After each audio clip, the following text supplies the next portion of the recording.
What is up, everybody? Welcome into the Fantasy Six Pack YouTube channel for the Week 11 game preview show. I'm your host, Dylan Clemens. Here with me, as they are every week, my two co-hosts, Michael Plant and Ike Bonney. What's happening, my dudes? You sick of me yet? Absolutely, Yes. I'm sick of you. I wasn't asking you, Ike. You don't have a fucking choice. My bad. How was your guys' Friday? Good. Great. Grand. Badger won. Exactly. I mean, let's briefly talk about that. Our alma mater for high school. I mean, shout out to the Lake Geneva Badgers for winning the Division II Wisconsin State title today. Absolutely fantastic against Wanakee job. High. Great game. Yes, their first one ever. 34-33. Shout out to Tyler Vanderbilt, who watches the show sometimes, coach on the staff. So shout out to him. Just awesome. That's very sweet. Just absolutely fantastic stuff. Great job. You guys deserve it. Yeah. Awesome stuff. Before we jump into our Week 11 game previews, I want to remind you guys, please hit that like button. Please subscribe to the channel if you don't already. Please hit that bell for notifications so you know when we schedule to go live. All that stuff. Head on over to fantasy6pack.net/plans as well and become an all-access member where you get access to our award-winning rankings, to our cheat sheets, our F6P Discord where you get custom advice for your leagues and DFS builds. And to build those DFS builds, use the DFS projections and stacking tool. It's all part of it, guys, for just a small fee of $9.99 a month. Appreciate you, Jamie. Yes, absolutely. But guys, what do we say? We just jump right into things. And unfortunately, 4 more teams on bye this week. We don't forget about the news. We got to brush over. Yes. Go ahead. Why don't you go ahead? I didn't put it in the show sheet just because we talked about it, in our group chat here. But obviously the big news that came out today was Joe Burrow will be out for the rest of the season. Torn ligament in his wrist. They haven't really gone into much more details than that, other than the fact he's out for the year. You got Jake Browning going to be starting most likely for the rest of the year. Obviously, going to be a downtick to the offense after it was finally getting going after, Burrow's injury in the beginning of the season. But, Ike, what you kind of thinking here? Like, obviously, T. Higgins, he was ruled out, didn't even play in this. I mean, he's been kind of a bummer, recently. So we're not really high on him. But, like, Chase, Mixon, Mixon's coming off another good game. Like, what do you have, like, in the future here, like, in your rankings, do you think possibly for Chase and Mixon, like, where they, kind of finish rest of the season? I think Mixon gets a boost. They're going to rely on him more because obviously they're not going to want to throw as much with Browning. But when Browning does throw, it's obviously going Chase's way more likely than not. So obviously Chase gets a bump down. He's probably no longer the wide receiver one that we want, top 5, whatever. Right. But Mixon is that guy where you drafted that like RB16 that now might look like a steal. So that kind of evens out. I think T. Higgins becomes risky flex at best. He's been struggling all year anyways, even without being injured. He's had like 1 or 2 top 24 games. So I think it hurts Higgins more than anybody else. Obviously, don't start any tight ends.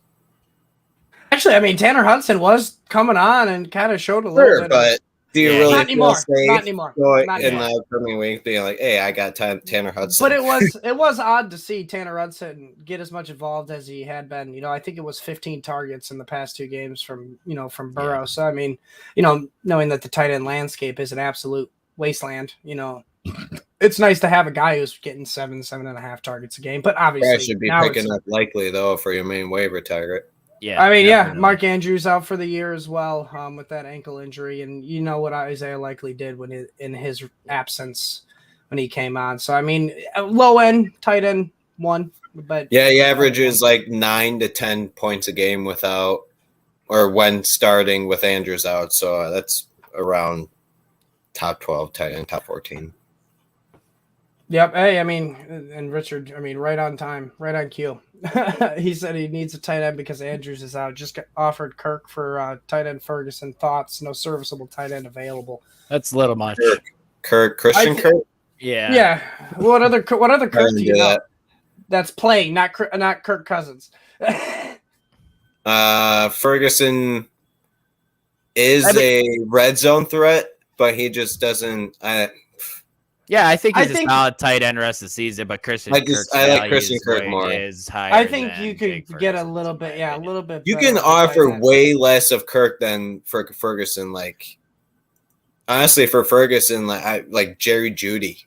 Like Richard, I'm Isaiah sure you Likely's don't have not him, but- available. Isaiah Likely's not available on waiver wires. I'd like to know that because you Like could maybe use pick Kirk. him up. I mean, we'll talk about this a little bit later because I know you gave me the question, but like use Kirk to go out and try and get like maybe Trey McBride. Like the amount of value, like Even then that's too much. I 'cause- personally think McBride is better, but target maybe Evan Ingram, Dalton Schultz, even Kincaid possibly. That's probably the range you want to go for with. Like, honestly, Jerry Jeudy should be enough for a Ferguson and Trey McBride because I just don't think tight ends are that worthy. You can find one on the I just personally think McBride is going to kill it. Like he has been absolutely dominating since Zach Ertz went on IR. So like me personally, Kyler, he got 10. Exactly. I feel comfortable trading Kirk for McBride, but that's the cutoff because right after McBride, it's Ferguson. Christian Kirk's just a little bit too steep. There's got to be someone in between that. Like my 4 targets for you, if you want to target a tight end, are Kincaid, Schultz, Evan Ingram, or McBride. Well, I mean, for the most part, he's not going to be able to get those 4, but you should probably try. You don't know. Likely, you can probably try. McBride's a good one still. People might not be on him much. That's about it, really. I mean, you can try for Okonkwo. He's been seeing a little bit more of an uptick, but still, it's not great. Taysom Hill might be easy to get. No, you don't want Taysom Hill for Kirk. No, not Kirk, but just you can give up way less for someone like Taysom Hill. I mean, honestly, I don't want Taysom Hill anymore either. I mean, it's inconsistent. It's touchdown or bust with him, just like it's always been. Yeah. Same with Ferguson, though.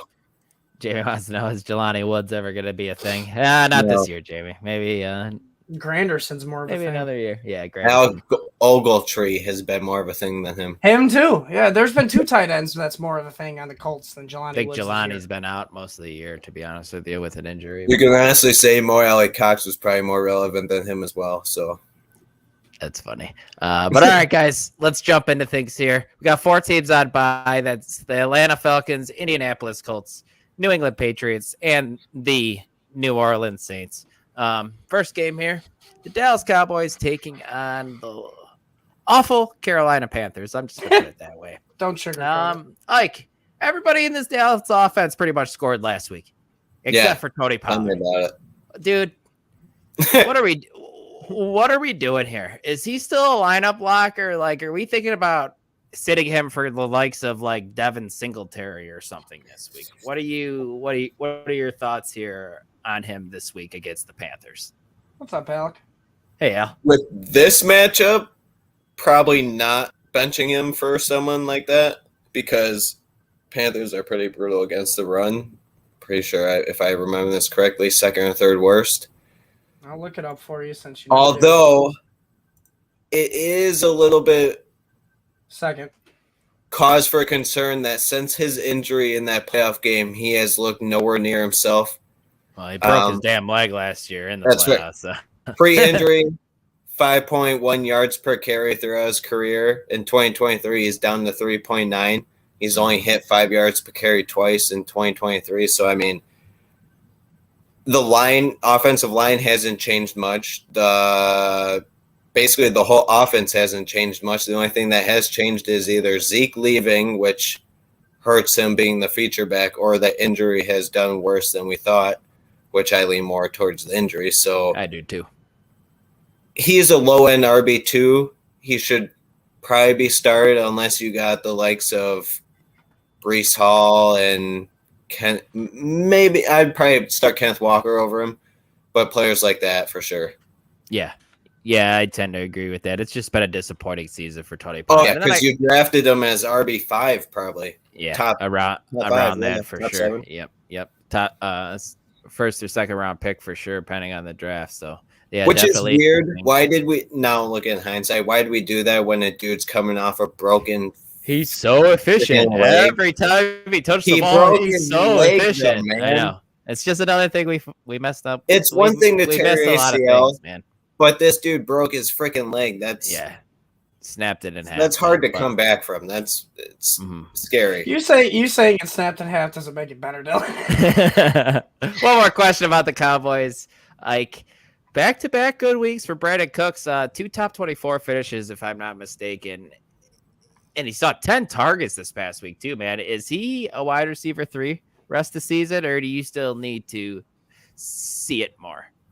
With bye weeks, you can probably get away with it, but you should temper expectations significantly. I mean, granted, he got 10 targets in that game to where there's no apparent reason they had to do that much damage to the New York Giants. They kind of just said, fuck you guys. But, I mean, he's only had 2 games with 5+ targets, and one of them was last week. So yeah, you got to relax a little bit on wanting to start Cooks. Yeah, I hear you 100% here. It's definitely risky business, but hey, man, if he's going to keep seeing volume, he's not going to see 10 targets every week. But if he starts seeing 6 to 8 every week, then I think you feel comfortable with Brandon Cooks in your lineup. Just definitely against bad teams, and their schedule coming up is really good. But I would much rather have Cooks over Quentin Johnston, who we'll get to later. But yes, I agree. I agree that you're right too with the volume. He could be, a sustainable, flex or whatnot. But all right, they beat the Giants 49-17. Why the fuck did he get 10 targets in that game? That honestly is for 2 or 3 touchdowns with 150 yards for no reason because Dak's that like, what?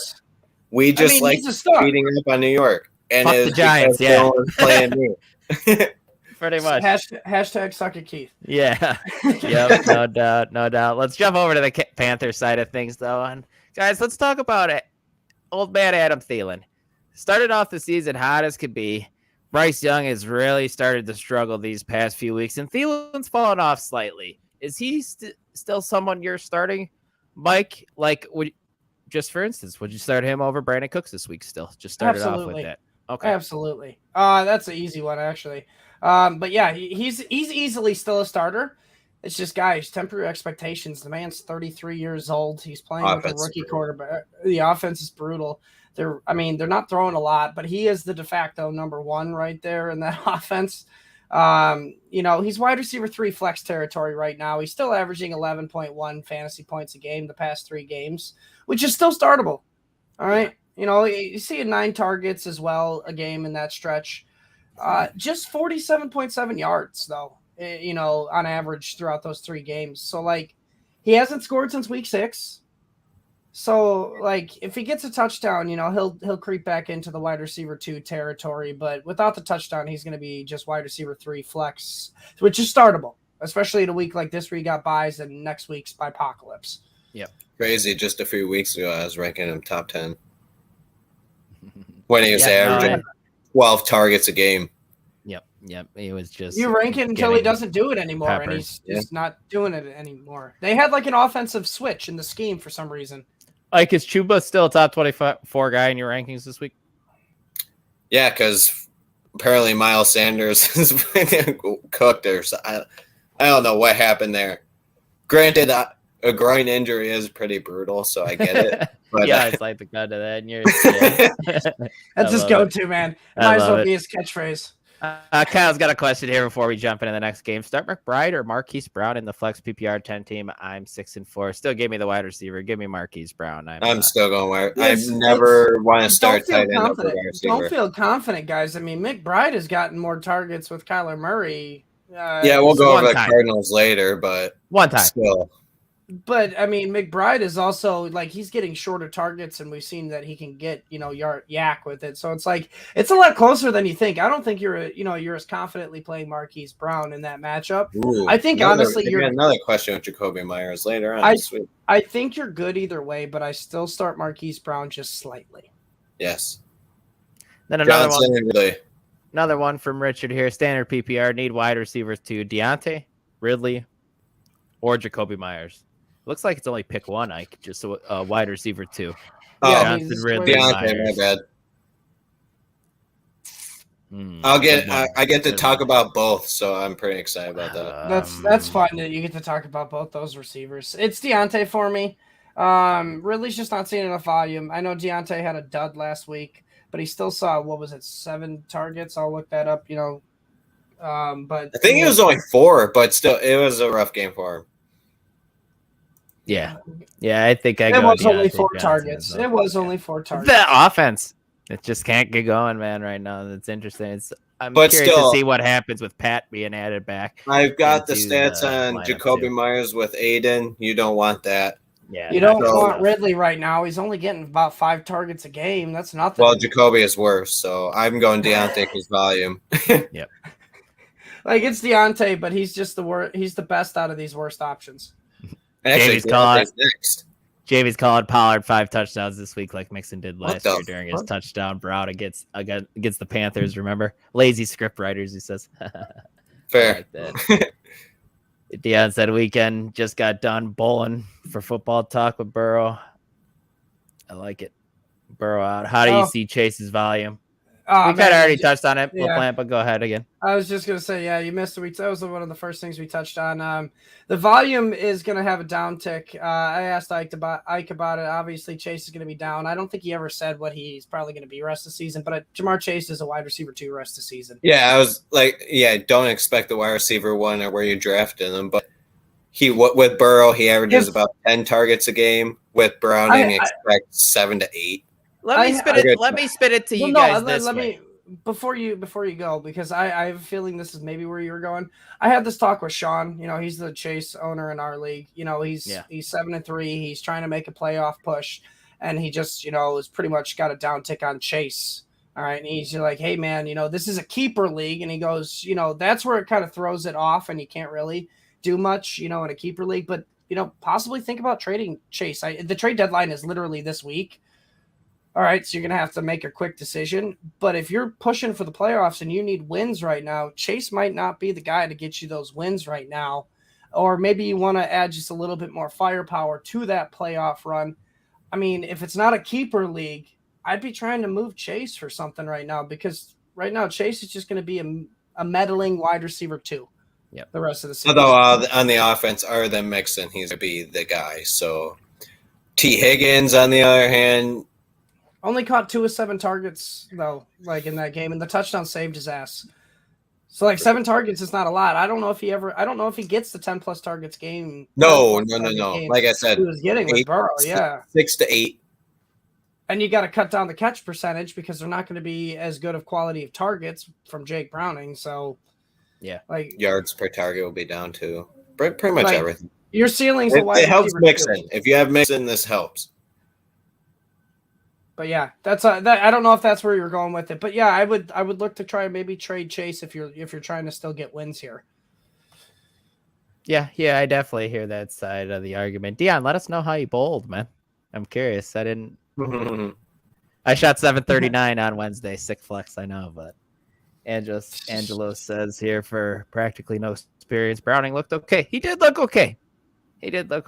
I think that's why we're kind of leaning towards more of a wide receiver 2 play, and he's not just going to lose all of it. Because, guys, let's be real, he's still probably going to see a lot of targets with T. Higgins out. Sure. I'd probably say more to 7 and 9, which is still a decent amount. Sure. Next game we got here, the Pittsburgh Steelers taking on the Cleveland Browns. If you had both and could only play one, which running back are you playing? Najee Harris or Jaylen Warren? Let's just start here, then we'll get to the wide receivers. Give him all year I've been saying Jaylen Warren for the most part, but I'm going to go Najee now because since the bye week, he is RB9, averaging 15.1 fantasy points a game. Meanwhile, Warren is RB16, averaging 12.8. Yes, Warren was named the starter. Maybe that'll help Najee Harris not have much of a workload on his back. I don't know, but he's been doing fine. So I would go Najee still. The answer is Najee, Ike. Yeah, it is coming on. It is at the moment. I agree. Averaging 17.3 touches compared to 13, by the way, for Warren. What about George Pickens, Deontay Johnson here, man? That's easy. Deontay Johnson. We pretty much answered that already. Yeah, since Johnson's return, he's wide receiver 16. Pickens is wide receiver 44. Yeah. Johnson's averaging 13.5 per game fantasy points. Pickens is at 8.6, and for targets, it's 8.3 to 5.5. So clearly, Johnson is the alpha in the offense. Yeah, I agree 100%. Like I said earlier, too, it's going to be interesting to see how Pat Freiermuth gets acclimated into this offense. That is true. I forgot about that. I don't think he got activated yet, but it's everything's pointing to the direction that he's going to come back this week. Looking at the Browns side of things, guys, and let's give you some more news. Deshaun Watson shut down for the rest of the season with season-ending shoulder surgery. They're going with Dorian Thompson-Robinson, the rookie. So this will be interesting for this offense. But, Mike, I want to touch on the backfield here. 5 straight games for Kareem Hunt finding the end zone, man. Is he a lineup lock now? Yeah, I'm not gonna lie. I had to fact check you when you said that 5 straight games of a touchdown. I'm like, no fucking way. I think Scott Hansen literally said it on Red Zone. I think that's where I got it from. So shout out. But you're right. You're right. I looked it up. I fact checked you, and this rare time, you were right. I know at least 3 of those he was an RB2 or better. But here's the thing, and that's what I was kind of getting to. Like, take away those touchdowns, and I know, it is what it is. It has him. It's, take away the touchdowns though, and he's unplayable. All right, he's touchdown dependent at this point. He's not a lineup lock if you're touchdown dependent. Now he's not even the good type of touchdown dependent like we just saw from Gus Edwards, who has 9 touchdowns since week 7. I love that guy. 9 rushing touchdowns since week 7. It's just asinine. All right, now that's good touchdown dependent. This is bad touchdown dependent, especially when you got DTR as the starter. Now, in that 5-game stretch of scoring those touchdowns, did you know he's only reached double digits 3 out of those 5 games? That's you score 6 points on a touchdown, right? You only need 4 more points to get to double digits, and he's not even getting the 4 extra points. He's barely getting worked into the offense, in my opinion, and it's the touchdowns that are keeping him afloat. So, like, if you feel comfortable, he's going to, continue the touchdown streak like CMC, did for that 17, 18 games, and go ahead, I guess, play him. But I'm personally not playing Kareem Hunt.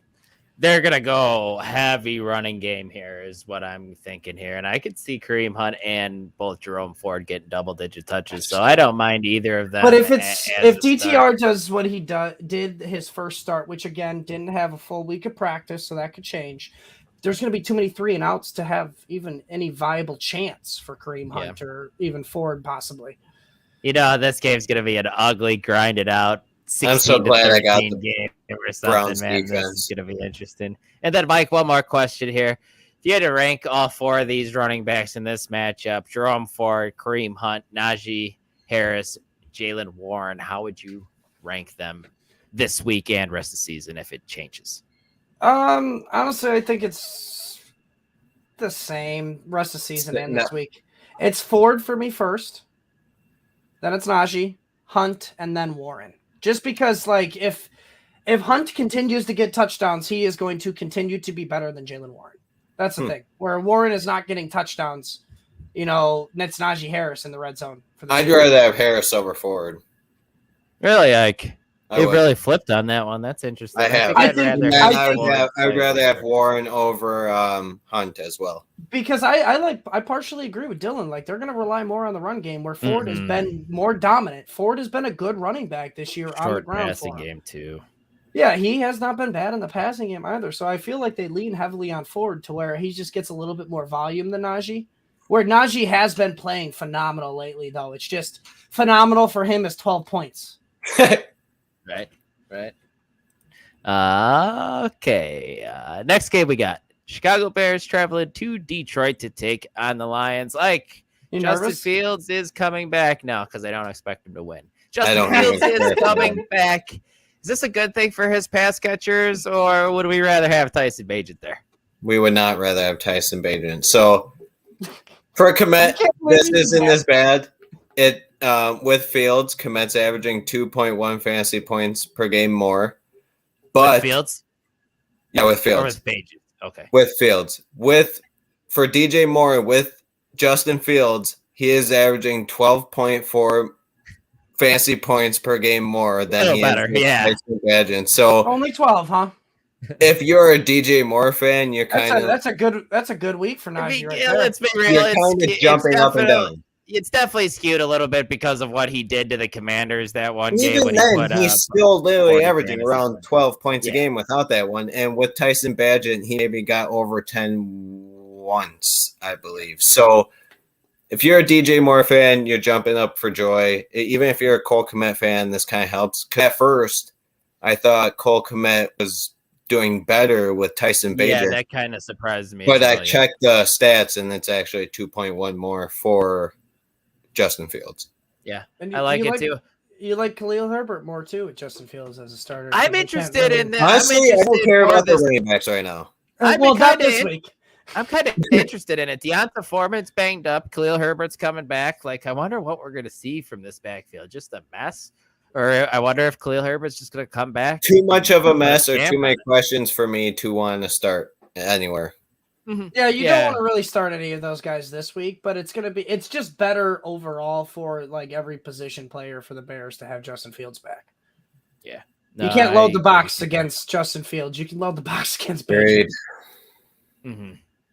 Mike, looking at the Lions side of things, they love to run the ball, and that's kind of run. Yeah, that's their big thing in this offense. So I'm curious what happens if a team stops the run. And I know Jared Goff has taken a step forward in his career, but are you worried about the Lions backfield here against a surprisingly stout Bears run defense that gives up the second fewest yards per game in the NFL?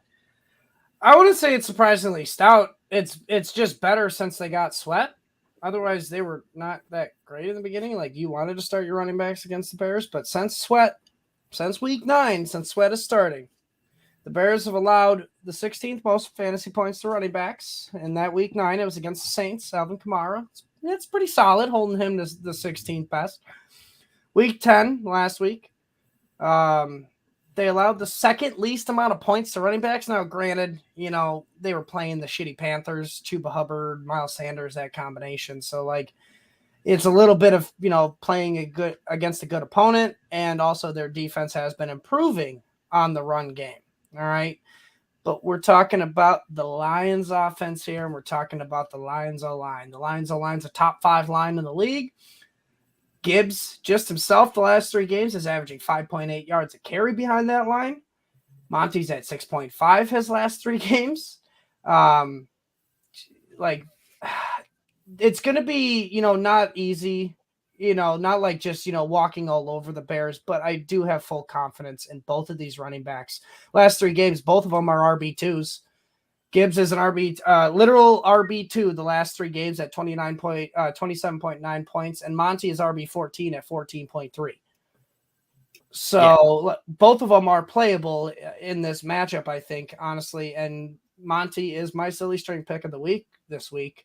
Over 11.55 half PPR points in the revenge game against the Bears. So, I got full confidence to, basically start both of these guys this week. He's 1 for 4, guys, so might want to. I am not 1 for 4. I am not 1 for 4. You've been silly string 3 times. No, I've been silly string twice, and I'm on a 3-week streak of not being silly strung. So I don't know if it's been 3. There's no chance 3 weeks ago I was when I saw you guys silly string. It had to be 2 weeks ago. No, it was 3. I don't believe it. Check tape. Our next game here, we got. I check tape. You don't check tape. We got the Los Angeles Chargers traveling from. Did you just put this comment up for the hell of it and just left it there for the hell of it? What was that there? Laporta Shabbat, man. That's just what it is. Did you feel the need to interrupt me for the 3rd time when I was trying to Absolutely into this next game? We got the Los Angeles Chargers. Where's the interruption? Taking on the Green Bay Packers. Ike. Oh, here it is. We finally saw Quentin Johnson sighting after everyone in the wide receiver room got hurt. You okay rostering him and starting him in a pinch, or are you just nah, this guy kind of sucks? Because I saw Matt Harmon's post on Twitter today about his route. He's a screen guy. Every single thing but one was red. I saw somebody compare him to Kadarius Toney. Don't do that to Tony. You can miss me on the Quentin Johnston stuff. with all the injuries, he still got out-targeted by Jalen Guyton, 6-4. So coming off an ACL injury, might I add. Yeah, sure. That's fine. But an injured guy who hasn't played yet this year just out-targeted Quentin Johnson. You can roster him, but if you start him, you're just asking for trouble. So honestly, I'd rather start Guyton over him. Yeah, I agree. And you're still starting Herbert even with his weapons banged up. Hopefully Keenan Allen's the go in this one. I am not sure. As of right now, it says he's good. It says he's good. Ike, he's practicing ish. Ish? Right. What's practicing ish? Right on. We'll jump over to the Packers side of things because all right. Mike, I want you to rank the wide receiver room here, or if you want to fuck, marry, kill the three, go ahead. I feel like you can make this quick because nobody really wants to start these guys anyway. I wanted to have fun with it. That's why I wanted to have fun with it and do the fuck, marry, kill. I'm gonna marry Dobbs. All right. Dobbs has 17 targets the past 3 games. All right. It's not great. That's the same amount of targets as Calvin Ridley the past 3 games for him. But again, he's the de facto number 1 in this offense, or at least option for Jordan Love when he does pass, catching 2 of his last 3 red zone targets in the past 3 for 2 touchdowns. So, like, realistically, he's kind of a little bit touchdown dependent, like every wide receiver is in this damn offense. Then I'm going to fuck Devontae Wicks, I believe his name is, and Jared Reed. Deontay and Wicks. But I'm combining them, Wicks and Reed. I'm fucking them too. Both of them. It's a party. Yeah, it's a menage a trois. It's a menage a trois. And then I'm killing jump out right now. That's do we have to put NSFW on this fucking podcast now? What's going on here? Yeah, probably. Nah. But then I'm killing Watson. Jesus, yes, murder. He has 17 targets the past 3 games, which is the same as Dobbs. All right. Again, I'm going to reiterate, it's still the same as Calvin Ridley, and we're not even really wanting to start him. So again, look for other options in this, but I'm giving you guys analysis on my shitty team. Honestly, that argument should probably work better for not starting Ridley. Be like, so Ridley has the same amount of targets as Christian Watson. Probably shouldn't have started him. But the disgusting thing, and I made it an emphasis to because I put a puking emoji in the show sheet. He's only catching 6 of those 17 targets. That's a 35.3% completion Good stuff rating. right there, man. He's pretty much a deep threat, and Jordan Love is fucking completing 58.7% of his passes right now, which is just terrible. So, like, it's not a recipe for... What's that on passes over 10 yards? 30-something. I know. Why don't you go check tape? I don't want to look it up. It sucks. I know that. You don't have to look it up. It's about 30-something%. So yeah. I still stand by my statement. Matt LaFleur is not a good coach. Okay, it's fine. He's not a great coach, but he's a better coach than. No, I never said great. I said not a good coach. He's a better coach. He's great. He's a better coach than what Jordan Love is as a quarterback. That's not a high bar that Jordan Love is. Joe, I got nothing yet, boss. I'll do over for DK. That would be mine. That's gross. That's ballsy. That's definitely ballsy. Next game we got here, the Arizona Cardinals taking on the hot offense of the Houston Texans. Ike, you worried about Hollywood Brown after a nightmare week the first week with Kyler Murray last week? A little bit. With his first week back for Kyler, Marquise Brown only saw a 12.5 target share. You're not telling the full story because he was literally inches away from catching a touchdown from Kyler Murray in the beginning of the game that would have completely changed the outlook for Marquise Brown's game. That's what I'm saying. I'm saying, but although the target share isn't bad, he should still be started because he should be the alpha in this offense. He was last year when Trey McBride's getting targets. I don't see that every week happening. They must have just left because they were down. They left the field wide open for them to open so he can just do whatever. Keith Fleming says it every week. Atlanta is awful against the tight end. He says it every week at his DFS show, and he targets the tight end that's going against Atlanta. So Yeah, so I'm just assuming that's the big reason why. It's disappointing though. Atlanta's on bye this week. We can't play any tight ends. Yeah, no shit.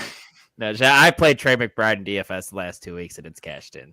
Unless you're a deep at wide receiver, you should be playing Marquise Brown. Yeah, he's still my wide receiver 3 situation? flex part. Marquise, I don't know what it is. I take Dell. Tank Dell probably. No Noah Brown, right? I keep flip flopping. Yeah, Noah Brown is out because he's projected 0 at least on one of my sites. He hasn't practiced yet. He hasn't practiced yet. I'm pretty sure they rolled him out. They for sure ruled out. Oh man, that's funny. Albert literally had the same question: Hollywood Brown or Tank Dell, full point PPR. Yeah, I think I would lead Tank, but we'll get to them in a minute. I wanted to touch base He's the on new Rondale from Houston, man. Yeah, he is. Believe it or not. But I wanted to touch on Rondale Moore before we jump over to the Texans. He's got a lot more usage with Kyler Murray. Does that intrigue you at all, or do you want more, or do you deeply? It's intriguing. He should be rostered, but he should not be started in any way, shape, or form. He has 0 receiving touchdowns. His only touchdowns have come on the ground, which it's cool to see that he's been used somewhat like Debo a little bit. So that helps his fantasy production. But right now, I don't see a reason to start him. I would much rather, honestly, start Quentin Johnston over him. No, you wouldn't. Mike. Yeah, I would. Look at that. Now I want to look. You're telling me you'd rather start Rondale Moore? Yeah, I'm not starting Quentin Johnston. Come on, he saw 1 game over 4 targets, I believe. The Chargers have literally done everything they can. Johnston hasn't done shit either. I was going to say the Chargers have literally done everything they can to not give Quentin Johnston the ball. And we just said that the Cardinals Mike Williams gets hurt. Josh Palmer is leading the targets between them. Josh Palmer gets hurt. Guyton, let's have him be. At least they're manufacturing touches for Rondale Moore, so I'm going to stand by this. That's why I lean with Rondale Moore. Yeah, but Mike, let's jump over to the Texas side of things and let's touch on this backfield. Rondale Moore has 3 finishes inside the top 40. When I'm looking at Quentin Johnston here, he has 1 finish inside the top 40, and outside of that, it's pretty much 70 and. Yeah, that's when everybody got hurt, though, man. 70 and later. It's not good, Bob. Not good, Bob. Good. I love that Tim Allen gif you keep sending in the fucking chat. Everyone keeps making me laugh. What was it again? I don't think so, Tim. From Home Improvement. Yeah, that's what it is. Classic show. I rewatched it last year. It's great stuff. Just great TV. But looking at the Texans side of things, Mike, the backfield is his again this week. We saw Devin Singletary get 30 carries last week. Is he a plug-and-play top 20 guy back this week once again? Yeah, he's a high upside RB2. 13 to 20 range is probably where he's going to finish this week. Well, Pierce has been out, basically the last 2 weeks. Yep. The first week, he had a tough matchup against the Buccaneers. And he sucked. Yeah, 3rd toughest matchup. He was RB40. All right. And then it wasn't like a cake matchup last week against Cincinnati. It's middle of the pack, 16th best matchup. So literally right in the middle. So it's not a cake matchup. And he finished as RB3. All right, and the matchup gets even better this week with the Cardinals. It's the 3rd best matchup for all running backs. So, he's a high upside RB2 this week with potential to finish as an RB1 again. Yeah, I hear you there. I absolutely agree with you, pal. I guess our shit's kind of blown up now. Our question with no Noah Brown anymore. But where would you rank Nico Collins, Tank Dell? It's going to be the same rest of the season as it is this game, even if Noah Brown was playing. It's Nico, Tank, and then Noah Brown. I just think Noah Brown's been able to take advantage of some soft, coverages, and it's just more of a flash in the pan for Noah Brown. Yeah, I could see that, but he definitely is intriguing, man. Seems to be like a pretty explosive, big play type of guy, and we like that in fantasy football. For sure. Next game we got here, the Tennessee Titans taking on the Jacksonville Jaguars. Do you see Will Levis and DeAndre Hopkins bouncing back this week after both of them really struggled against the soft matchup? Who did Tampa Bay last week? They probably had the best matchup they will have all year, and Will Levis struggled tremendously, 49% completion percentage. The offensive line struggled. They allowed 4 sacks. Now he's got to go up against Jacksonville, who are top 5 in interceptions on defense. So, granted, he doesn't give up the ball a lot. Will He Levis likes to sling it, though, man. Yeah, he does. I can see him turn the ball over a few times. This could get ugly for him against Jacksonville. Plus, you got to worry about Josh Allen coming at you. So, I would probably temper expectations on Will Levis. Don't be starting him even in super flex leagues, probably. I'd rather have Joshua Dobbs and players like that. Yeah, I mean, Hopkins is risky wide receiver 3. You bring up a good point, like, because let's be real, like, Josh Allen for the Bills isn't even the best Josh Allen in the NFL currently right now. It's Josh Allen for the Jags. Like, he's killing it this year. And he's part of the reason that defense is doing as well it has been doing. Now, granted, they got smashed last week by the Niners. That happens when you that's what happens when you have Trent Williams back. Yeah. Yeah. And what happened to Will Levis is what happens when you actually have tape on a quarterback and when you got a whole week to game plan against somebody, and then that happens. That's also the reason why, in my opinion, I know I can't remember the comment before about how Jake Browning looked all right. The Ravens were in garbage time and they don't have any tape on Jake Browning, so they probably didn't really care. So that's maybe why he kind of looked all right, possibly. Yeah, I could definitely hear. For Browning. Yeah, I could definitely hear that side of the argument for sure. But I'm hoping Will Levis bounces back because I like seeing these young guys succeed. And we need more. We need better quarterback play in this league. Let's be real, guys. Yeah. With everybody dropping like flies, we need these guys to step it up. Mike, Trevor Lawrence, man. Is it just RIP Trevor Lawrence as a top 12 quarterback for the rest of this season and in this matchup against Tennessee?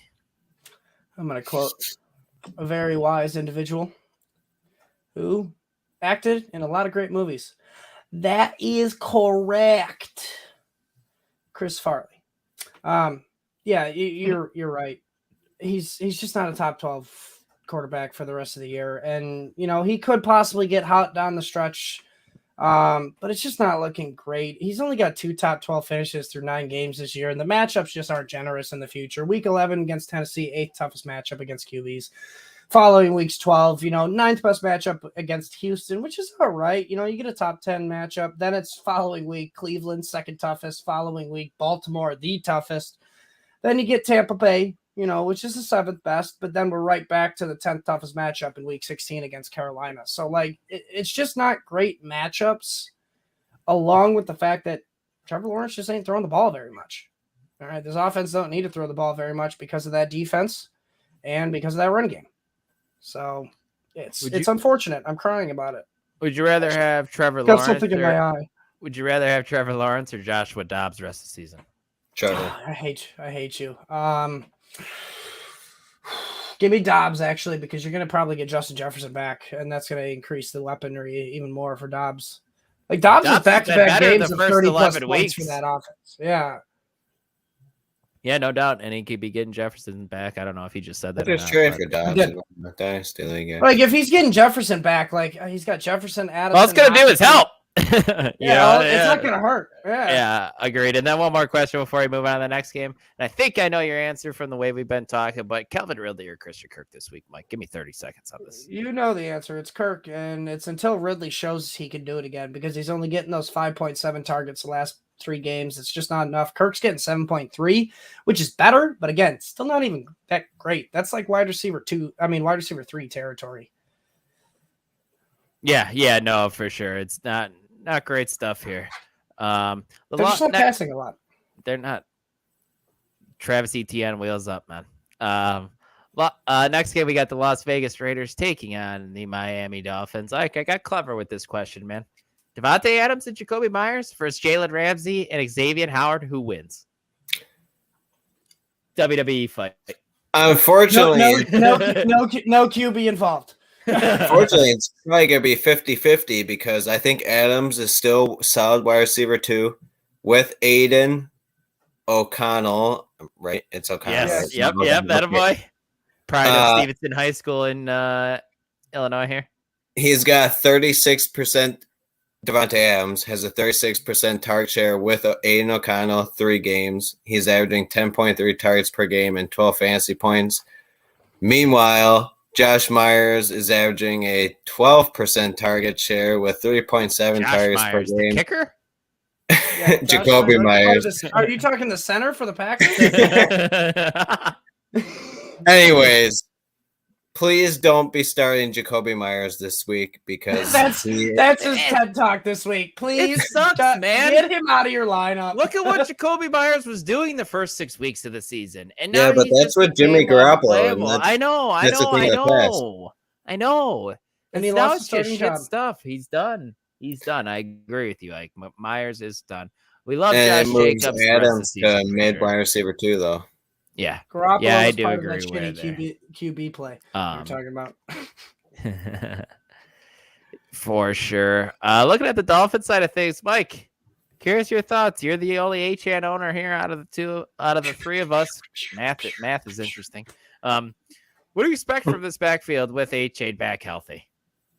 Math is my friend. That's what I'll say. Yeah, it's my friend. I like math. Math benefits me, especially in arguments against your brother. Shut up. So my hope is A-Chain takes the fuck over. All right. He kind of was in the process before the injury of, kind of taking the reins in that backfield. But I am afraid he might get eased into it this first week. But once he takes over, for just being 100% healthy, it's all his from here on out. He's going to have the second half breakout. You guys want? I mean, you guys think looking you're at the a crazy asshole for saying that. I'm not a crazy asshole because Raheem Mostert has been faltering off the past couple of weeks, and it's him, Jeff Wilson, and Salvin Ahmed. So, all right, I don't look at the show sheet because I want you to play this game, and if you've looked at it, you're a cheater already. All right. A-Chain has 101.7 fantasy points in only 4 games he's played this year. All right. Can you name a running back that does not have that many and has played at least 6 games? Najee Harris. Yes. You can also count Williams. You can also count his running mate Jaylen Warren in that conversation as well. Who did you say, Ike? Devontae. Oh, I love it because yes, you're right. That's your boy. He's got more points in 4 games. We're actually doing better than I thought, Ike. I'm trying to think. I'm also cheating. I'll give you a hint. One guy had a contract situation boiling out before the season. Josh Jacobs. Jonathan Taylor, bro. No, Jonathan Taylor's correct. He has more points than Jonathan Taylor does, and Jonathan Taylor has 6 games. A Packers running back. Yes, he has more points than Aaron Jones in 6 games played.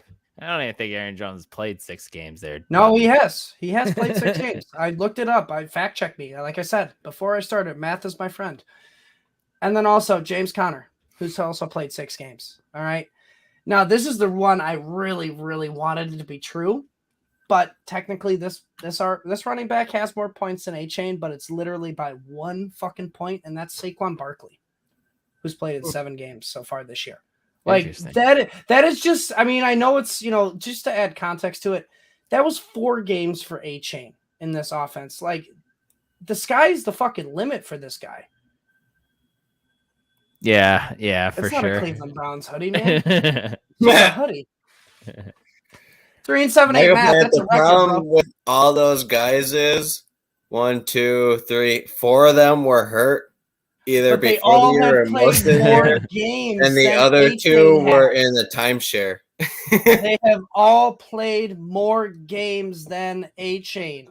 Okay, sure, one. They played all more games, but when did they leave those? Like when they got hurt, when they leave that game? Sure, it says he played that game, but maybe he left after 5 snaps. You can play that same argument with A-Chain in the 4th game. When did he get hurt? Yeah, sure, yeah, exactly. And he still scored more but points. Still, I'm not arguing that A-Chain's not good, but still. It's funny that most of those guys were injured, though. Basically, my TED Talk for this matchup is, if you have A-Chain on your roster, I really do think he's going to be the fantasy running back that helps you win a championship this year. He's going to go off. like bold hot take. I don't give a shit. He's probably going to finish as a top 5 running I back. think he could go off too, but to say that he's going to take over the backfield, I think is a little bit of nonsense, if I'm being honest with you. Well, because the thing is we'll Mostert has only been efficient, or not efficient. He's been a top, like 10 running back when he's been getting 15 plus touches. And the past 3 games has been trending in the opposite direction. He's under 15 touches a game. So like if A-Chain eats even more into those touches, like who is going to be the leader of this backfield? A-Chain, Mostert with, 10 plus touches a game, or, Jeff Wilson and Salvin Ahmed. Yeah. I'd rather him not just run the ball. Just pass all the time with Tua. But the thing is, this offense worked the best when they ran the ball. So they're going to use one of these running backs, and I think it's A-Chain. Yeah, I think I'll plant my flag on it. It's fucking A-Chain rest of the season. They're gonna. He won't help me win a championship at 3-7, but he'll help other people. Cooked, bro. I think it might help. 1% chance, man. The fat lady. I think it might help Raheem Mostert too to become more efficient too, since he's not having to take most of the load as well. I think it could help him from that aspect. So it'll definitely be interesting to see.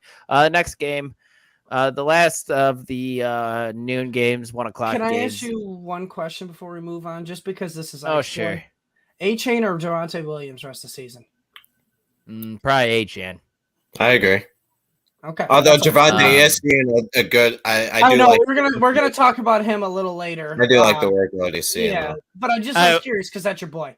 I would 100% take Breece Hall over Devon A-Chan rest of the season. I also no chance. Since I saw this on the Fantasy Footballers. I can't remember the exact amount of games, but I think it was since week 5. A-Chain has more points than Breece Hall has. Like in the 4 games that he had since week 5 for Breece Hall, he has more points than Breece Hall. The only thing I can say about A-Chain, which is something to worry about, is there's no way he can keep up this efficiency. I'm sorry, there's no way. In that offense, though? There's no way. There is no way you can keep up a 6 to 8 whatever yards per carry. If he does, that proves me wrong. But I just the best running back of all time. Yeah, he would be greater than fucking Jesus on wheels. Jesus on wheels. You love to hear that, man. Awesome stuff. The things you hear on this live stream. This next game we got here, one more game before we get in the afternoon games. The New York Giants, the lovely New York Giants, taking on the Washington #Sucker Keith Commanders. We could talk 10 seconds on this. Saquon it's gonna be easy. It's Saquon or bust. Let's move on. It's a shit show. Looking at the Washington side of things, Mike, I know he's banged up. But we're talking about him anyways. I don't even know if he's going to be good to go. Are you ready to get hurt again by Antonio Gibson after back-to-back? I don't know. Who's getting hurt by Antonio Gibson? Who is starting Antonio Gibson and getting hurt? First off, all right, go trade for some fucking running backs like I've been telling you if you're getting hurt by Antonio Gibson. Nobody's getting hurt yet because he hasn't been on people's rosters. But after back-to-back weeks, people might have picked him up and, hey, maybe thinking of maybe starting him because I'm going to lead you into this here, give you the layup here. Okay. His passing game work. You're right. And I am going to talk about that. All right. I will talk about his passing game work, but I was just more focusing on the fact, why do you even have high hopes on Antonio Gibson if you're starting him?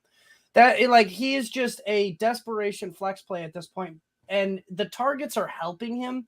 The past 100%, they're carrying him. But this is my point is, Mike, sorry to interrupt you again, but this is what we wanted to see from Antonio Gibson as but it's also a running the back. Fact that Howell's just throwing the crap out of the ball right now. Yeah, most passing attempts, most passing yards. If you think Howell can continue, which I do think he might continue this, I'm not 100% on it, but at the same time, Brian Robinson in the past 3 games has less targets and more receiving yards than Antonio Gibson. They're going to look at that. They're going to realize, you know what? Maybe we should be giving more targets to Brian Robinson. I disagree there. Yeah, I just look at it for that. It's literally the last 3 games he's seen 5+ targets, but 12 rushing attempts in those 3 games. Literally 4 rushing attempts a game. And you're confidently starting him? No, that's the problem. He's in flex territory, averaging 12.8 the past 3 games, but it's still risky, man, because you are banking on just him getting 5+ targets. I don't think this is the week to do it because of the game script. They're not going to need to chuck it 100 times this week against this Giants team because they're going to smash them. They didn't need to chuck it to him 5 times against the Patriots either, but they did.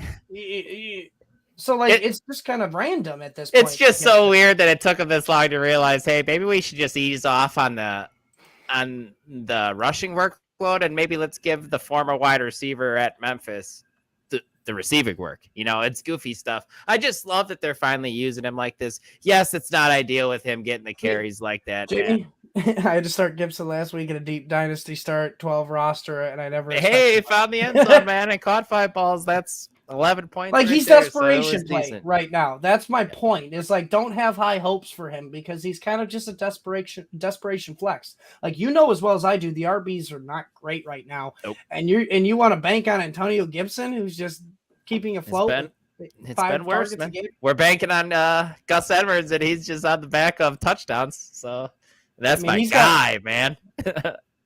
9 touchdowns. It's more than Christian McCaffrey on the season, I think, isn't it? And didn't Ian Hartitz tweet that or something wild? I want to say he did, but we can go ahead and move on. Let's go to the afternoon games. Tampa Bay Buccaneers taking on the San Francisco 49ers. Rashad White, the workload he's getting, even in a tough matchup, running backs are crap. He's locked into your lineup. Mike Evans, man, gets a touchdown every single week. It feels like just doing his thing, on track to get over 1,000 yards for the 18th time he's done it in his career in 8 seasons or whatever he's played. Who else are you starting in this offense, man? You probably shouldn't start Cade Otton. He's a little bit too volatile. Plus, he's playing defense that is very strong against tight ends. Chris Godwin. As many rushing touchdowns as Christian McCaffrey since week 7. I'm sorry? So, since week 7, Gus Edwards has 9 rushing touchdowns, and that's as many as C-Mac has on the year. Sure. Yeah. Yep. Not receiving, though. He's got 4 receiving touchdowns. Just talking rushing touchdowns. Yeah, Gus Edwards ain't catching that ball. He did that one play though. He took it. I did see him. Yeah. Yep. It was because I feel like there was. I remember watching it. There was pressure, and Lamar Jackson had to just get rid of the ball so fast. He's like, fuck, Gus Edwards, take it. Yep. Chris Godwin though, what's your feeling on him against San Francisco this week? San Francisco can be beat through the air, but he's had 2 straight games under 10 fantasy points, which is alarming. Did Trevor Lawrence beat him through the air last week, or did he only score 3 points through the air last week? I'm sorry, but Trevor Lawrence isn't as elite as everybody thinks he is. So, but Baker is though. All right, I got you. You're a Baker man. Keep going. I walked you right into Baker outperformed Trevor Lawrence basically all year. So, what's guiding Trevor Lawrence to his 6-3 record? Travis Etienne in that defense that turns the ball over at an incredible rate. You got to be honest with yourself. How's that Buccaneers record looking for you? I'm pretty sure they're below 500 if I remember correctly. You got to be honest with yourself. Trevor Lawrence is literally game manager at best, maybe even lower. Yeah. What has he done this year? But Baker has been the reason they have lost a couple games. Not a lot. He's also been the reason they won. Has Trevor Lawrence ever been the reason they won so far this year in Jacksonville? No. I can answer that right now because I already know. So you don't even have to reply that. The one game Anyways, we're moving on. So was against the Texans. Chris Godwin is a wide receiver 3, flex option at best. Nothing more than that. Only because San Francisco can be beat. Except for Trevor Lawrence, he can't beat them. But the reason I brought that up is because I think the fact that they got Chase Young has helped alleviate the secondary. All right, because I was watching NFL Network and they were talking about how the Niners, since there was an injury to their defensive lineman, I can't remember his name, but since that injury, they had to play a lot more man instead of playing the zone they play. All right, and just only rushing 4 and then just dropping the linebackers and cornerbacks in zone. Now that they have that 4-man rush again, they played a lot more zone, and that's where they really dominate, is playing in that zone, letting Fred Warner kind of dictate the coverage back there. That's why it's I'm a little worried that they may not be as easy to pass on the rest of the season. I don't think Chase Young is that good right now, so you can think whatever you want with how He that had pass a rush solid turned game out. against them. So, He had a solid game against them. do you even know what his stats were? He got a sack. Look I do know he got a sack, but looking at the San Francisco offense, Mike, because that's what we're here for. That's what we're here for. And is it as simple as this? If Brock Purdy has his weapons, is he a top 12 quarterback weekly? Unfortunately, Purdy is just a solid streaming option. And I know you wanted me to say yes, Dylan. I don't care what you say. He's just a solid streaming option. That's what he is. I mean, if he has all of his weapons, he's got a much better chance of being top 12. All right, he's done it. You know, he's cracked the top 12. But the problem is, man, there's just not enough volume. You know what this offense is reminiscent? And I know you guys are going to be like, no. But I'm talking about just strictly volume and the amount of times they pass. But this offense is reminiscent of the Bears offense last year, where they were only throwing about 25 to 27 times a game. Purdy's only thrown it 27.7 times a game. Like, he just doesn't need to. It's not the fact that they can't, like the Bears last year, but they just don't need to throw the ball. Like, there's only 3 games this year where Purdy has over 30-plus passing attempts. All right? And only 2 games where he has over 300-plus passing yards. All right? And then get this. All right? Because I know your argument, Dylan's going to be, well, when he gets 2+ touchdowns, he's a top 12 quarterback. Week 3, he had 310 passing yards. That's one of those 300-plus passing yard games. All right. He also had 30-plus attempts. All right. He had 2 touchdowns against the Giants in week 3. Still finished his QB 13. Must have been a good week for quarterbacks, man. That's you know how good of a game that is for quarterbacks, though? Most quarterbacks would die for that. A 300-yard, 2-touchdown game should be average in fantasy right now, especially if you're a pocket passer not giving you any rushing value. Like, it's not like he's rushing for touchdowns or giving you any an additional rushing yards like Joe Burrow was, Josh Allen, Jalen Hurts, Mahomes. You're telling me 300 passing yards and 2 touchdowns is an average for that was only one of 2 times this year that he did. No, but I just said that a quarterback would die for the stat line like that, and you just told me that's an average for quarterbacks in fantasy. Well, I'm saying that should be an average. You should try to get 300 yards and 2 touchdowns out of a quarterback if you're starting in fantasy. If you're getting 300 yards, you're pretty much lead. There's like 3 to 4 quarterbacks who are doing that, if that. Mahomes. We've had this discussion. There have been at least 6+ quarterbacks that have 4+ 300-yard games. Purdy only has 2. 6 of 32, Mike. The point that you're dancing around right now, Mike, the point that you're dancing around is that Purdy has a ceiling every week. Yes, and Purdy has a ceiling every week because he gives you nothing on the floor. For fantasy purposes, I think that's the point you're trying to dance around in a long, big spiel there. But yeah, well, it's a long, big spiel because this motherfucker's interrupting me. You guys are going at it a little bit tonight. I do like it, but we do got to keep this train moving here. We're gonna take this train to Buffalo, New York. You got the New York Jets taking on the Buffalo Bills. Ike, I know Salah said he's rolling with Zach Wilson, and he hasn't been that bad. But if the Jets bring in someone else at quarterback at this point, do you think it hurts or helps Breece Hall and Garrett Wilson? I don't think they should or will bring quarterback back or in. No, they should. They should. It's already too late, man. It's already too late. If I they should have done it weeks ago if they were going to do that. If I can see RG3 on Twitter, basically promoting himself for the Browns to sign him, and then the next day I go and see news about Joe Flacco getting a workout from the Browns, I think they can go and get another quarterback. If they're scoring options, those are the Browns doing that. That's not how the Jets feel. The Jets feel Wilson is a guy. I'm sorry, that's just the way it is. I don't care how you feel. I don't care how Dylan feels. I don't care how NFL analysts feel. I care how about the Jets feel, and they think he's the guy until Aaron Rodgers can come back. You gotta deal with it. Can I ask you this, though? How do we feel about Joe Flacco flying coach? Because I saw a picture on Twitter on a guy, on him walking on a plane, and a guy taking a picture of him seeing in Cleveland. Why is he flying coach? Mike, he he signed that contract with Baltimore for like $150 million or something like that. After He's won got the a smart Super Bowl. financial manager.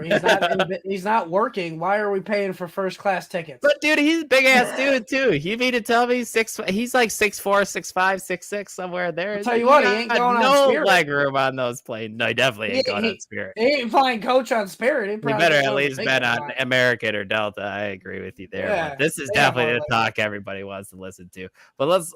What do you guys think of this trade from Randy here? You traded Breece Hall and Waddle for Tyreek Hill. What do you think about? I love that. I fucking love I like that. You're chasing it. Yeah, very, very solid trade. Tyreek is at another level. Let's just hope he keeps doing it. Hopefully, he has some decent RB depth. Yeah, I was gonna say, I assume you got some RB depth behind Breece Hall to be able to make that trade, and you're not just rocking Jerome Ford and someone worse than him.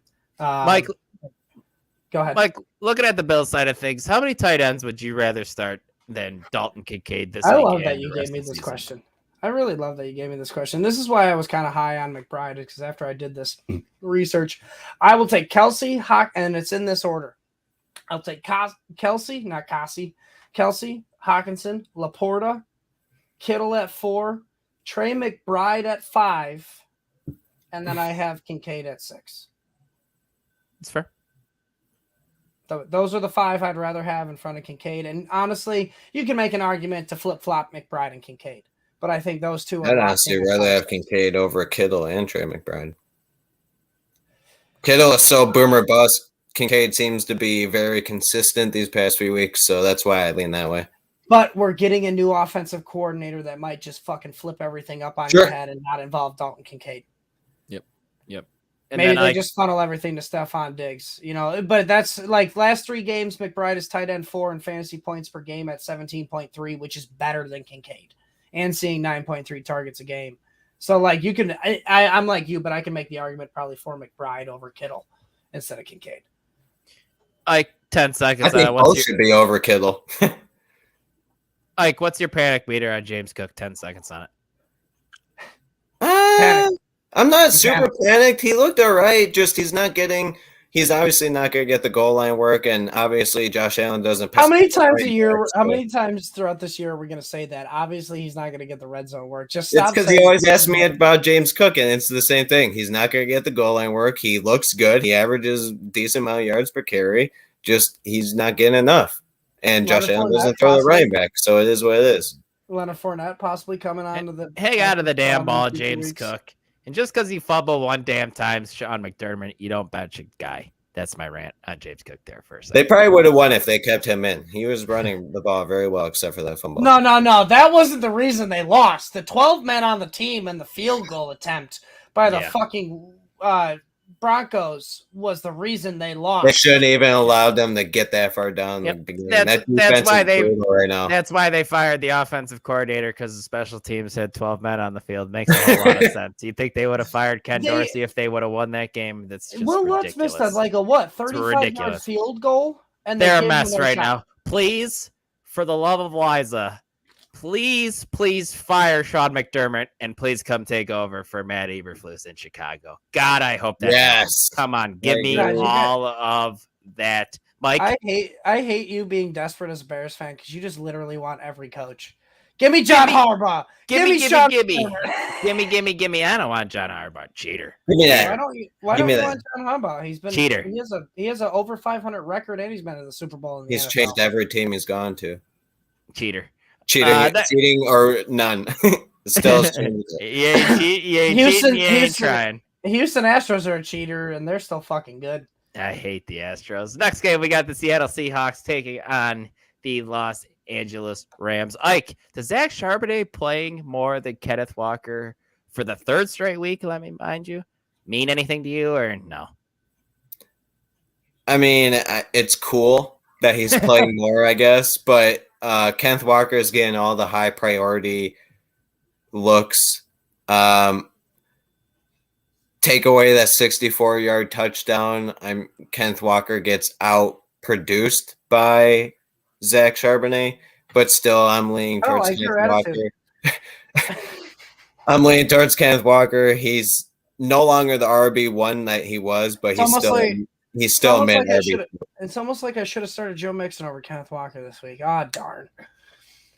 Nah, I mean, you probably should have, but against the Ravens, like it is what it is. It's not like it's brutal. Hindsight's 20/20. Yep. But I don't want you to badmouth Kenneth Walker ever again. No. I've been doing it all year. It's backfired. DK or Lockett, my friend. I know you teased it a little bit earlier with your silly streaks pick, but where are you going here in this out of these? DK, 12 plus targets in 2 of the last 3 games, and he's seeing the red zone looks. He's 4th among wide receivers with 14. The breakout and the touchdowns will come. It's going to happen this week, so I don't get silly stringed. I thought the breakout was last week when he had the most receiving yards he had all year in a game. Hey, that's fine. At least he's working upwards. Yep. Trending up, not down. Mike, when Kyren Williams is officially available to return off of IR in Week 12, which you've so kindly put in the show sheet, are we trusting him into being that guy, or do we expect it to be a little bit of a committee with blanking on his name? Darrell Henderson. Sorry about that. I almost called him Devery Henderson. And who the hell is Devery? You are the Saints wide receiver from back in the day. Oh yeah. I don't even remember him honestly. Really? He's a little. That podcast just naming old football players. I love it. He was fast, dude. He was super fast. Jonah Gray. Who's next? Jordan Cameron. Oh God, Good that's God. No. CJ Horowitz, dude. Mike Allstott. Mike Allstott. Marquise Colston. The pride of Johnsburg, Illinois, Ike. Hell yeah. But LaPlante, go ahead and answer this question because right after that we have a Kyren Williams question actually. Yep. Okay, so when he is back, and he is 100%, because obviously that's why they put him on the 4-week IR to make sure he's 100% coming back. He is going to be the guy. All right, so in the 3 games so far, because we still got to play another game without Kyren Williams. In the 3 games we've seen so far from the combination of Royce Freeman, Darrell Henderson, and Ronnie Rivers. All right. Not one of those, and this is in comparison to the last 3 games Kyren Williams played before he got hurt. None of those 3 reached the same amount of rushing attempts. Williams had 58. Henderson was the next highest at 40. None of them reached the same amount of rushing yards. Not even close. Kyren Williams had 314 rushing yards in the last 3 games he played. Next highest was 142 from Royce Freeman. All right, and then touchdowns was just another level. He had 3 compared to 1 for Henderson and Royce Freeman. So, like, it's clear Sean McDermott has made it clear and concise. When Williams is there, he is the guy. So I have full trust in him when he is 100% healthy next week against the Cardinals. He's a one running back kind of man, that Sean McVay, you know. He just likes to settle down with that one person and just relax and just ride him. But the question here: would you trade Ramondre Stevenson to Tyler Lockett for Kyren Williams? Half point PPR. I honestly don't think I would go that far. I think you give it up slightly a little too much. I like Lockett. Lockett's a solid wide receiver too. Kind of rest of the season, flirting with wide receiver 3 on the bad weeks. Maybe try and swap a different receiver out of there to try and get Kyren, because Kyron's value right now is probably going to be the lowest it's going to be, and for the rest of the year because of this injury. So, like, just try to maybe capitalize on sending a little bit lesser of a receiver. Yeah, I mean, I wouldn't even hate it if you tried to trade Ramondre for Kyren straight up. I don't think the guy's going to bite on that. You got to throw a cherry on top. But Kyron's been Ramondre has shown a little bit. Good lately. So maybe just try that. But for Tyler Lockett added to that, if you're a box score watcher, Ramondre's been all right. But if you fucking dive into the stats, he has not been all right. Isn't the box score and the stats the same thing? You mean the advanced metrics? 20 seconds to play. Is Matthew Stafford a streaming option this week with a decent thumb, I guess? I didn't even answer this in the show sheet. But no, I don't think he is a streaming option coming off of the thumb. I do think it's an uptick for the offense, obviously, like Cooper Kupp, Puka, and all them. But I don't think he's 100%. Like, you don't go out and sign Carson Wentz if you have full trust that Matthew Stafford is going to be able to finish the rest of the season healthy. Yeah, for sure. Like 10 seconds. Who would you rather have this week? Geno Smith, Matthew Stafford. Geno. All right, right on. And then LaPlante, can you look this up for Randy real quick? How's Kyron's playoff schedule for fantasy rest of the season? And then I'll answer this for Randy while you're looking that up. What do I think of will happen with the Bears QB situation? As of right now, Randy, they're going to move out if Justin Fields doesn't get better, and I don't like it. I said to these guys earlier in our group chat, actually, that I hope Fields plays better, and they use the draft picks to build around him. Your brother don't want to hear that. But at the moment, I think they're moving on from him, unfortunately. Ike, why don't you go ahead and give 10 seconds on that as well?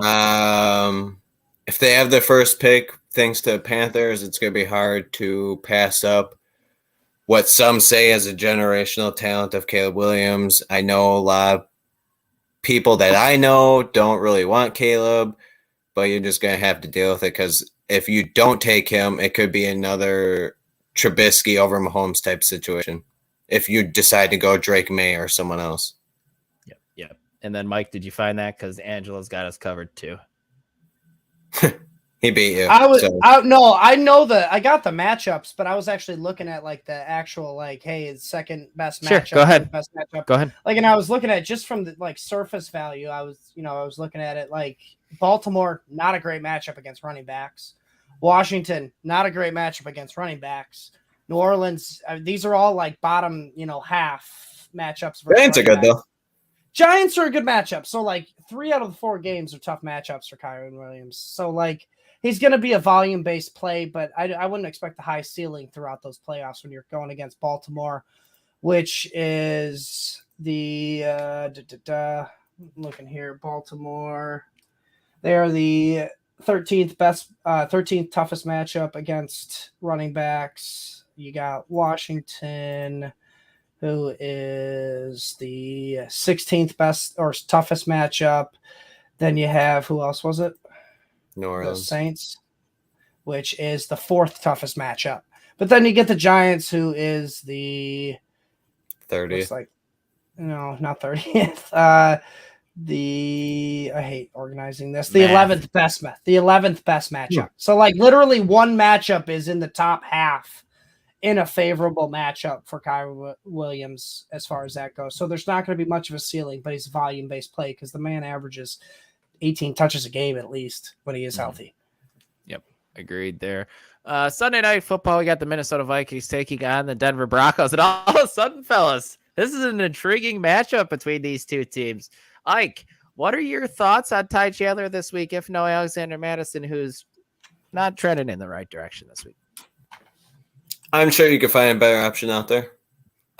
Take away his touchdown. He was brutal, to say the least. 3.0 yards per carry. So clearly he isn't the most vision running back. He just kind of plods his way through there. There is no competition behind him unless you think Nene, Nwangwu, whatever. Ty Chandler. That's pretty much it. Ty Chandler right now. Yeah, I know. That's pretty much it. I don't think that guy has. I killed it on the name though, man. He's probably gonna Nwangwu's probably gonna be the pass catching. He's gonna get a little bit of the pass catching work. He saw 2 carries for 9 yards when Madison went out. He saw no targets. So I mean, neither did Chandler. Is weird. Joshua Dobbs doesn't throw to the running back. Jamie disagrees, man. Top 10? What the fuck? Whoa! You calm down there. You calm down. It's a good matchup, Mike, against the Denver Broncos, man. I don't care. The Broncos have looked so much better lately. Since we're talking about No. Pacheco or Chandler? Pacheco or Chandler? I lead Pacheco by although against Pacheco the Eagles. I don't care. Chandler, you didn't just see this. I just said it. 3.0 yards per carry, Mike. I don't care if they're playing the worst rush defense. Their defense is playing a lot better. They're stopping Mahomes, Pacheco. They're stopping Eckler and Herbert the week before. Why do you think this dude's going to do better? He's a no-namer. Because you got the Pastronaut. He's a no-namer in that offense. Top 10? I would literally bet my left nut on that. That's not good. That's not good. We got it on camera, so he's coming for that left nut. Yeah, fantasy receipts. He's willing to give up his left nut, man, if he finishes as a top 10 running back this week. That's interesting. All right. I would go 15. I would go as far as 15 for Chandler. Top 15. Sure. Is Joshua Dobbs a streaming option this week as a top 10 Well, quarterback this season? Did you say who you would be starting, Dylan? Pacheco or Chandler? I did. I said Pacheco. Okay. I mean, I still lean Pacheco slightly, unfortunately. I didn't answer. Go ahead. That was the you. Josh What? Dobbs streaming option this week since he is a top 10 quarterback this season. Like I said, literally like a minute ago, Broncos have been playing very well against quarterbacks. They shut down Mahomes for the most part. They made Herbert look pretty weak. Mahomes had the flu. I don't give a shit. Michael Jordan had the flu and he won a championship with it. If you're that He good, won do 6, better. by the way. He won 6, by the way, Mahomes. With the Do flu? better. Do Or better with hungover? the flu. I can work with the flu. How come he can't? Top 10, probably not this week. Patrick Surtain playing well. You want the answer? He doesn't have. You don't have 300-pound men trying to sack you while you're trying to work.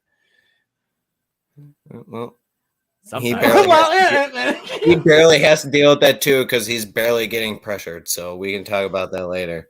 For the rest of the season, not tonight. We're not.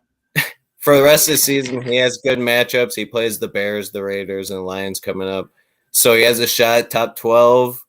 I don't see it. So I definitely don't see top 10. Yeah, that's fair. Looking at the Broncos side of things, Mike, are you a believer in Javonte Williams the rest of the season yet as a borderline RB1? Past 3 weeks, he's finally scored 10-plus points. All right. This is the past 3 weeks. We're in week 10 or week 11, guys. So, like, it's taken him a while to get there. But we got back-to-back weeks now of a top 10 finish. 5th last week, 9th in week 8 because they had the bye week in week 9. Broncos are on a 3-game win streak in this time period where Javonte Williams has been scoring double-digit points. I don't know if you can tell by the tone of my voice, but it's very reluctant that I want to talk about Javonte Williams. But if he gets 25-plus touches a game like he has been the past 2 games where he's, finished as an RB1, he has a low-end RB1 ceiling. But it has to be 25-plus touches because if he doesn't get it, he's going to be just a rock-solid RB2 with some upside. That's fair. I definitely like him rest of the season. I like him in this matchup against Minnesota because Denver's not really going to want to pass the ball in this game. The Vikings that's that threshold is 25. Like I was looking at his touches, man. When he gets 25 touches with the receptions and the rushing yards, he's pretty much a low-end RB1. So fair enough. Let's look at our next game here. The Monday Night Football matchup. Philadelphia Eagles taking on the Kansas City Chiefs. Game of the year, in my opinion. Should Devonta Smith owners be thrilled with Dallas Goedert out of the lineup? I would say yes. Without Goddard, Devontae Smith is averaging 8.4 targets per game, 5 catches per game. That's not great, but he gets the yards and touchdowns because he's averaging 15.8 fantasy points per game, which would be wide receiver 14. So clearly with Goddard out, he is the second option. With Goddard in, he's the third option. You have to worry about Swift a little bit now that he's there, but still Smith should be started. I absolutely love Devonta Smith as long as Dallas Goedert is out, and his fantasy managers should be running laps around it if they're still in the playoff hunt. Because if you drafted him where you did, you probably struggling because he honestly has drafting him over Keenan Allen. Yeah, I can't imagine doing so either. It's kind of wild to even imagine being locked into the playoffs and your running backs are James Cook and Ramondre Stevenson. Imagine they that. both RB2s when his wide receivers are wide receiver 2, 4, and fucking 10. I don't know how you expect to win a championship without even having an RB1 on the roster, but go ahead. How do you expect to win a championship at 3-7? Right now it's very bleak, but there's still 1%. Mike, I won't give up until it says a big fat 0 next to that playoff chance. Fair enough. Mike, if you have to play 2 of 3 of these guys on your roster, if you happen to have all 3, which guy are you sitting out of? Pacheco, DeAndre Swift, or Rashee Rice? There it is. There's the sound. Dylan's getting swifty. This week it's Swift, Pacheco, Rice. Rest of the season it's Swift, Rice, Pacheco though. Love Rice. Yeah, I do like Rice. I think he's going to have that patented, Delicious. wide receiver rookie breakout during the second half of the season when this offense, hopefully picks up. But just the flat out truth here, guys. The reason it is Swift, Pacheco, Rice as of right now this week is because Swift is getting 18.3 touches a game. Pacheco's getting 16.4 touches a game. You want to take a guess at what Rice is getting a game? 6 targets. 3 point. Oh no, we're talking about touches, but 3.7 touches a game for Rice. So, more than That's not great. It's not great. So that's why it's like Rice, if he can pick it up down the stretch of the season, he's going to get more touches and get more involved, and he's, going to eventually, overtake Pacheco. But like as of right now, there's just too much volume going Swift and Pacheco's way. And that's why, like Jamie, I do lean Pacheco over Chandler's because he is getting 16.4 touches a game, and he's on the Chiefs offense, which at any point we know can drop 30 plus points. So man, it's going to suck when Rice comes on because Pacheco's going to be the one that gets hurt, the most out of it, in my opinion. But right now it's Pacheco still. Jalen Hurts or Patrick Mahomes if you have both of them this week? Both of them this week, I would rather play Mahomes because of that secondary. Yeah, that secondary is not great where the Chiefs have been held up by their defense for the most part this year. Yes, Agreed. They have it. Defense is very good, guys. But that wraps up our Week 11 game preview show. We appreciate everybody tuning in tonight. Please hit that like button. Please subscribe to the channel if you don't already on your way out. Also, hit that bell for notifications so you know when we go live. Then head on over to fantasy6pack.net and become an all-access member for just $9.99 a month. You can check myself and Michael Plant on the Sunday social live stream on Sunday at 10:30 Eastern time. Yep, bring us your start sit questions. Joe Bond will be here, hopefully talking rankings.